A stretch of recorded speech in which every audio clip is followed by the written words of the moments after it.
Oke, selamat datang di pembahasan kita. Hari ini kita akan membedah sesuatu yang judulnya keren banget dari buku Playing with Reality karya Kelly Clancy, bab 2, How Heaven Works, atau ya, cara kerja surga. Tenang, tenang. Kita tidak akan bicara teologi atau agama ya. Hahaha, bukan. Justru sebaliknya. Kita akan membongkar surga yang ada di dalam kepala kita. Sistem penghargaan atau reward system di otak.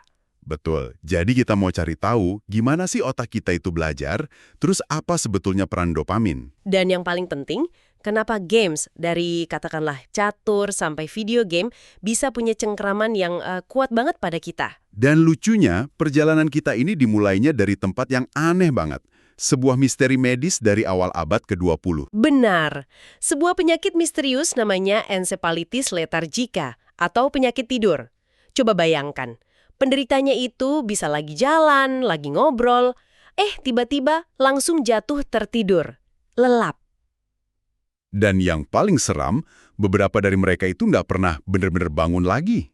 Mereka terjebak, seperti patung hidup selama puluhan tahun. Nah, dari titik yang kelam ini, kita justru akan menemukan kunci untuk memahami cara kerja motivasi kita. Mari kita mulai dari sini. Jadi, gejala penyakit tidur ini, wah, benar-benar di luar nalar. Iya kan? Ada yang cuma ngantuk luar biasa, tapi ada juga kasus-kasus yang, wah, ekstrim.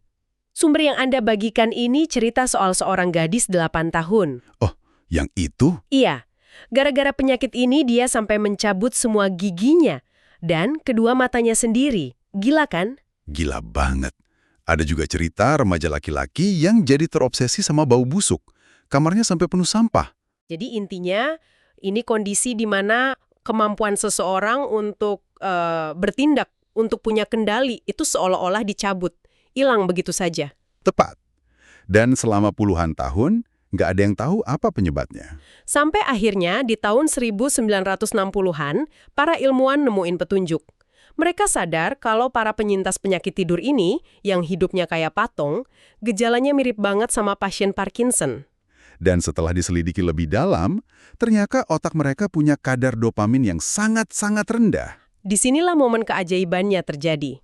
Ada dokter, Oliver Sacks, yang ceritanya terkenal di film Awakenings, dia coba kasih obat namanya L-Dopa. L-Dopa ini tugasnya, simpelnya, mendongkrak kadar dopamin di otak. Dan hasilnya, luar biasa. Pasien yang sudah puluhan tahun diam membisu, tiba-tiba bisa berdiri, bisa jalan, ngobrol, bahkan ketawa lagi. Seolah-olah kepribadian mereka yang hilang, itu kembali dalam sekejap. Tunggu. Jadi orang yang puluhan tahun jadi patung hidup, tiba-tiba bisa aktif lagi cuma karena dikasih satu zat kimia ini. Tepat. Dan penemuan ini mengubah total pemahaman kita soal dopamin.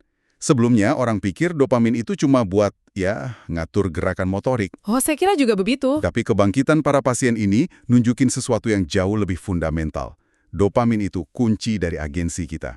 Itu adalah bahan bakar kimia yang mendorong kita untuk mau bertindak. Oke. Jadi bukan cuma soal bisa bergerak, tapi mau bergerak. Ada niatnya. Betul sekali. Dan ini diperkuat lagi sama temuan lain. Ada senyawa dari tanaman di India, namanya reserpin. Reserpin? Iya, biasa dipakai buat menenangkan hewan. Ternyata cara kerjanya itu dengan menguras habis dopamin di otak. Hasilnya, hewan itu jadi katatonik. Persis seperti para pasien tadi. Jadi makin jelas ya, dopamin itu bensinnya motivasi kita. Persis. Bensin untuk batina. Oke, jadi dari tragedi medis kita dapat petunjuk besar soal dopamin. Anehnya, di waktu yang hampir bersamaan, tapi di dunia yang sama sekali berbeda, dunia komputasi, ada orang yang memikirkan masalah serupa dari sudut pandang lain. Alan Turing, Tepat, sang jenius pemecah kode Enigma. Dia punya ide yang visioner banget pada masanya. Dia berpikir, gimana kalau kita nggak usah repot-repot memprogram komputer dengan jutaan instruksi kaku? Gimana kalau kita ciptakan mesin anak? Child machines. mesin yang bisa belajar sendiri, Ya, kayak anak kecil. ide yang gila untuk tahun 40-an. Gila banget. Tapi kan ini memunculkan pertanyaan baru. Kalau mesin itu bisa belajar, gimana cara kita ngajarinnya? Dan yang lebih penting, gimana cara kita ngukur kalau dia beneran jadi pintar? Nah, disitulah ide brilian Turing muncul. Jawabannya lewat permainan. Catur? Catur misalnya. Kenapa catur? Karena catur itu dunia mini yang sempurna. Aturannya jelas, Tujuannya jelas, menang. Kemajuan dari pemain pemula jadi ahli, itu bisa diukur dengan sangat presisi. Ini bagian yang menurut saya paling mind-blowing. Jadi, Turing melihat catur itu bukan sebagai hiburan, tapi sebagai meteran kecerdasan buatan. Betul. Sebuah arena di mana kita bisa menguji kepintaran mesin bukan lewat obrolan, tapi lewat aksi. Lewat strategi di atas papan. Jadi ini semacam debat, tapi debatnya pakai langkah, bukan kata-kata. Tepat sekali. Bagi Turing dan rekannya Donald Michie, yang lucunya, dua-duanya ini pemain catur yang levelnya biasa-biasa aja. Serius. Serius. Tapi visi mereka itu jauh melampaui keahlian pribadi mereka. Mereka melihat permainan sebagai laboratorium yang sempurna untuk merekayasa kecerdasan. Oke, jadi sekarang kita punya dua benang cerita nih. Pertama, neuroscience yang nemuin dopamin sebagai pendorong tindakan. Dan kedua, ilmu komputer yang melihat permainan sebagai tolak ukur kecerdasan. Nah, di tahun 1980-an, kedua benang ini akhirnya ketemu dalam sebuah eksperimen yang elegan banget. Eksperimen oleh seorang peneliti bernama Wolfram Schultz. Dia meneliti monyet makaka. Awalnya tujuannya sederhana, cuma mau meneliti peran neuron dopamin dalam gerakan. Dia menanamkan elektroda super kecil di otak monyet itu untuk merekam kapan neuron dopamin ini menyala. Ekspektasinya ya, neuron itu bakal nyala pas monyetnya gerak kan? Ternyata salah. Neuron itu juga nggak nyala pas monyetnya dapat hadiah, misalnya seteguk jus buah. Ini aneh kan? Sangat aneh. Neuron dopamin itu justru aktif sesaat sebelum hadiahnya datang. Tepatnya pas ada penanda, kayak kilatan cahaya yang ngasih sinyal kalau jusnya bakal segera keluar. Jadi saat antisipasinya. Betul. Tapi penemuan yang paling mengubah segalanya bukan itu. Nah, ini dia. Jadi, tim Schultz ini coba bermain-main dengan probabilitas hadiahnya. Kadang hadiahnya pasti datang, kadang enggak. Dan mereka menemukan sesuatu yang gila. Aktivitas dopamin ternyata paling rendah saat hadiahnya 100% dijamin datang. Sebaliknya, loncakan dopamin paling dramatis, paling tinggi, justru terjadi saat kemungkinannya 50-50. Saat si monyet paling tidak yakin apakah hadiahnya akan datang atau tidak. Tunggu. Ini agak aneh. Aneh kan? Jadi otak kita lebih semangat saat kita nggak yakin bakal dapat hadiah dibandingkan saat kita pasti dapat. Kenapa begitu? Rasanya berlawanan sama logika deh. Nah, itu dia intinya. Ini bukan tentang rasa senang karena sudah dapat hadiahnya. Ini tentang rasa penuh harap dan antisipasi karena pemenuhan ini melahirkan sebuah konsep yang disebut reward prediction error atau kesalahan prediksi hadiah. Maksudnya gimana tuh kesalahan prediksi hadiah? Gini, otak kita itu pada dasarnya mesin prediksi. Dia terus-menerus nebak apa yang akan terjadi selanjutnya. Nah, dopamin dilepaskan bukan saat kita dapat hadiah, tapi saat kenyataan lebih baik dari prediksi kita. Oh. Misalnya, kamu nggak nyangka bakal dapat bonus. Tahu-tahu dapat, boom, dopamin dilepaskan. Kalau kamu sudah tahu pasti dapat bonus, lonjakannya biasa aja. Jadi, dopamin itu sinyal, wow, ini lebih baik dari dugaan gue. Jadi ini semacam sinyal kejutan yang positif. Dan kejutan itulah yang bikin kita belajar. Tepat sekali. Seperti kutipan dari neuroscientist Robert Sapolsky di sumber kita, dopamin itu tentang pengejaran kebahagiaan, bukan kebahagiaan itu sendiri. Pengejaran bukan tujuannya. Betul. Ini mekanisme yang memotivasi kita untuk terus mencari, terus mencoba, karena ada kemungkinan kejutan menyenangkan di depan sana. Ini nyambung banget sama psikologi manusia ya. Bayi misalnya akan lebih fokus ngelihatin bola yang menggelinding ke atas bukit karena itu melanggar ekspektasi mereka. Benar. Kejutan membuat kita memperhatikan dan belajar. Dan sistem inilah yang jadi pintu belakang kenapa kita bisa begitu kecanduan sama permainan. Nah, Otak kita memang dirancang untuk merespon ketidakpastian dengan, ya, gelora semangat. jadi ini koneksinya. Sistem dopamin yang merespon kejutan itu persis seperti bahan bakar untuk mesin game. Semakin tidak pasti, semakin kita penasaran. Tepat. Ini menjelaskan kenapa saya bisa habiskan waktu berjam-jam mencoba menyelesaikan satu level di Candy Crush. Bukan karena permennya kan, tapi karena perasaan nyaris berhasil itu. Perasaan hampir itu. Persis. Dan sejarah itu penuh dengan contoh ekstrimnya. Sumber kita nyebutin soal Khalifah Baghdad Muhammad Al-Amin. Oh iya, yang main catur itu. Saking asiknya main catur, dia sampai nggak sadar kalau kerajaannya lagi diserbu dan akhirnya runtuh.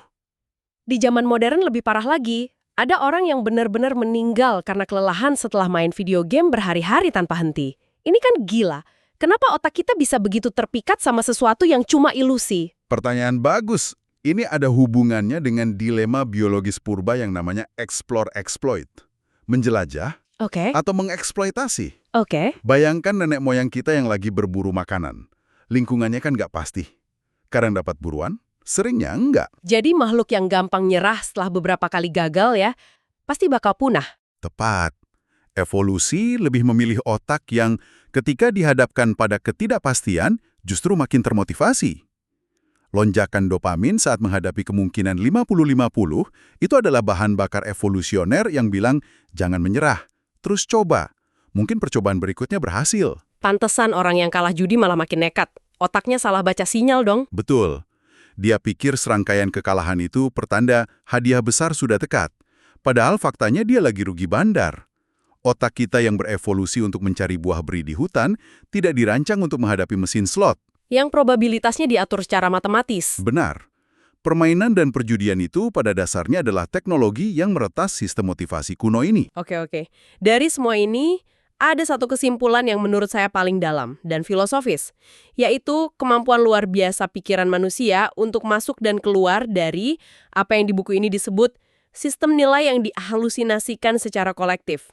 Contoh paling sempurnanya adalah uang monopoli.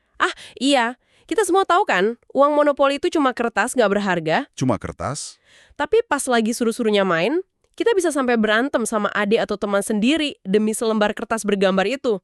Hasrat untuk mendapatkannya terasa sangat nyata. Tapi yang lebih aneh, begitu permainannya selesai dan papannya dilipat, Sihirnya langsung hilang. langsung hilang. Tumpukan uang kertas itu kembali jadi sampah. Kemampuan kita untuk menyalakan dan mematikan sistem nilai ini, itu benar-benar unik. Ini gila sih. Jadi otak kita bisa belajar untuk menganggap sebuah ide atau simbol sebagai hadiah yang nyata. Kita percaya secara kolektif. Wow, jadi ekonomi, hukum, bahkan konsep negara, itu semua pada dasarnya adalah permainan raksasa yang kita semua setuju untuk mainkan bersama. Dalam arti tertentu, iya. Semuanya adalah sistem nilai abstrak yang kita ciptakan dan kita percayai. Dan semua itu berjalan di atas mesin biologis yang sama. Sistem dopamin yang mendorong kita untuk mengejar hadiah yang kita definisikan bersama. Entah itu uang, status, atau poin dalam sebuah game. Persis. Jadi, kalau dirangkum, cara kerja surga di dalam kepala kita ini sebenarnya adalah tentang otak sebagai mesin prediksi. Betul, dopamin bukanlah molekul kebahagiaan, tapi molekul antisipasi dan kejutan. Dia yang ngasih sinyal kalau ada sesuatu yang baru untuk dipelajari. Dan permainan, dari yang paling kuno sampai yang paling canggih, bukanlah hiburan sepele. Sama sekali bukan.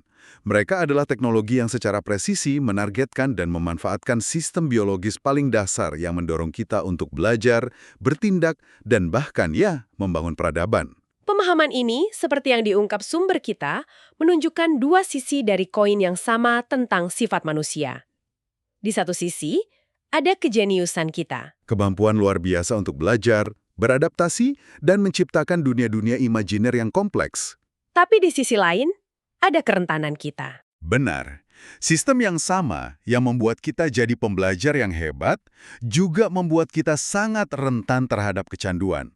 Sistem ini bisa dieksploitasi, dibajak oleh teknologi yang dirancang untuk memanfaatkan hasrat kita akan ketidakpastian. Ini menunjukkan betapa rapuhnya garis batas antara hadiah nyata dan ilusi sebuah hadiah. Tepat sekali. Dan ini membawa kita ke satu pemikiran terakhir untuk Anda renungkan. Sumber ini menyebutkan sebuah fakta psikologis.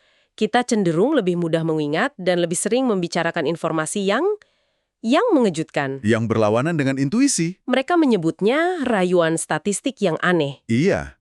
Hal ini menjelaskan kenapa berita utama yang bombastis, teori konspirasi yang ganjil, atau tokoh-tokoh kontroversial begitu mudah menyita perhatian kita. Otak kita secara biologis memang dirancang untuk terpikat pada kejutan. Jadi pertanyaan terakhir untuk Anda adalah ini.